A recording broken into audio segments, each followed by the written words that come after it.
Eiyuden Chronicle Rising is the byproduct of a very successful Kickstarter for Suikoden's spiritual successor, Eiyuden Chronicle 100 Heroes.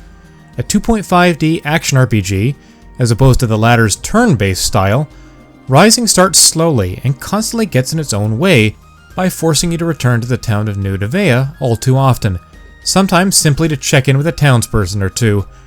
Clocking in at 8 to 10 hours in length, the actual experience ends up feeling even longer due to bouts of monotonous gameplay and lengthy, padded exposition. The attractive art and more satisfying final moments don't do enough to make Rising feel like much more than a crowdfunded afterthought. The story follows scavenger CJ, who is set out to fulfill her family's legacy of returning home with a larger and more precious treasure than that of her father. She seeks out the Rune Barrow, a series of underground mines and labyrinths where many an adventurer have come to seek out their own fortune. Above the Rune Barrow is the town of New Nevea, and its mayor Aisha, who has her final say on just who can delve into the caverns below.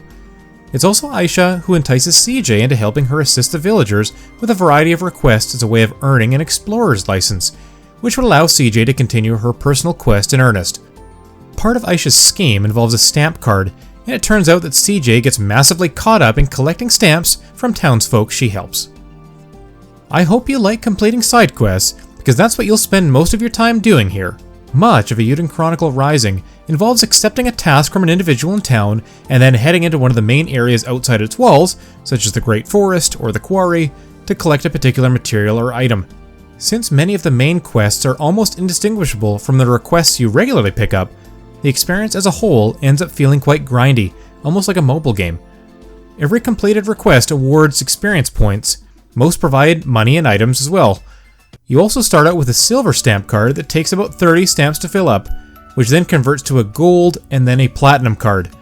The benefits of completing a card aren't readily apparent, but doing so seems to expand the number of people in town, perhaps only in terms of background visuals though. It's unfortunate that the action RPG combat and light platforming aren't emphasized more, because their scarcity actually makes them a breath of fresh air compared to the tedious sim elements. CJ wields a pair of pickaxes and a dash move that allows her to escape danger. The second character who joins your party, Guru, carries a big sword and can parry enemy attacks. The third party member, Aisha, is a mage whose ranged magic takes on the element of the rune you have equipped to her. Each character is mapped to a different face button, so pressing Y brings in CJ for an attack, X for Guru, and A for Aisha. They all have only a single basic attack, and then a defensive or evasive move, but you can call in your backup party members for satisfying chain attacks.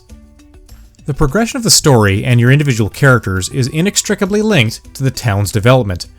You'll need stronger weapons, tougher armor, and specific tools from different shops to make headway in the Rune Barrow. Important objects that eventually come into play are elemental runes that allow you to charge your weapons with fire, ice, lightning, and earth.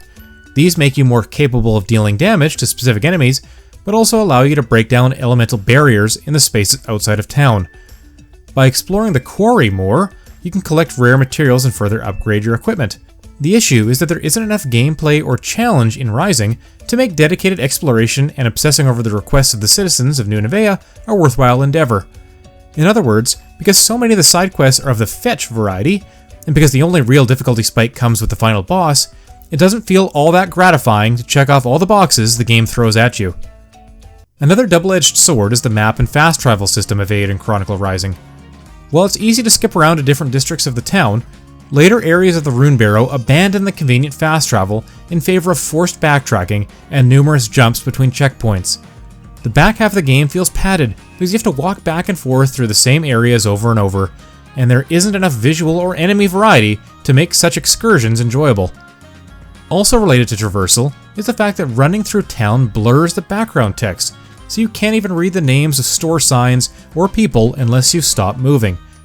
Nor is the text size adjustable, and I often found my eyes growing tired from the small size and the font type itself. As someone who enjoys town-building mechanics in RPGs, like those of Ys 8, Xenoblade Chronicles, or Dragon Quest Builders, Eiyuden Chronicle Rising relies too heavily on them, at the cost of telling an engaging story or offering compelling action gameplay. The too frequent backtracking, mind-numbing side quests, and overall lack of variety make for an experience that is tough to recommend. an unlockable hard mode, 50 in-game achievements, and the promise that Rising save data will yield bonuses in 100 Heroes are feathers in its cap, but Rising on its own is just too much of a slog. Here's hoping that Eiyuden Chronicle's 100 Heroes lives up to the success of being the #1 video game Kickstarter of 2022, because its prequel certainly does not. This video was made possible by our generous supporters on Patreon.